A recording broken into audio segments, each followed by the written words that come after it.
അടുത്തത് മിഥുനക്കൂറാണ്. മകയിരത്തിൻ്റെ അവസാനത്തെ 2 പാദം, തിരുവാതിര, പുണർതത്തിൽ മുക്കാല്, 1, 2, 3 പാദങ്ങൾ ചേർന്നതാണ് മിഥുനക്കൂറ്.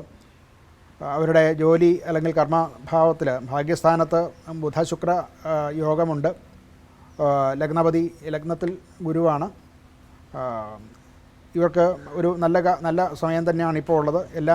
എന്തൊക്കെയാണോ ശ്രമിക്കുന്നത് അതിലൊക്കെ നല്ല പോസിറ്റീവായിട്ടുള്ള ഫലം കാണാൻ സാധ്യതയുണ്ട്.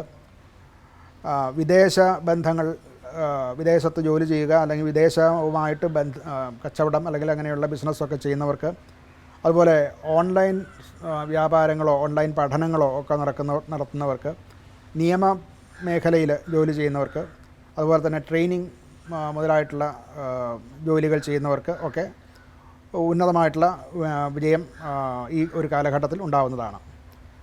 ധനപരമായിട്ട് യാത്രകൾ കൊണ്ട്, അതുപോലെ പുതിയ പഠനങ്ങളെ കൊണ്ടുള്ള ധനാഗമ മാർഗം, അതുമൂലമുണ്ടാകുന്ന ധനാഗമ മാർഗം ഉണ്ടാകാൻ സാധ്യത കാണുന്നുണ്ട്. എന്നാൽ ഇവർക്ക് കുറച്ച് പാഴ്ചെലവുകളും ഈ ആഴ്ച ഉണ്ടാകുന്നതാണ്.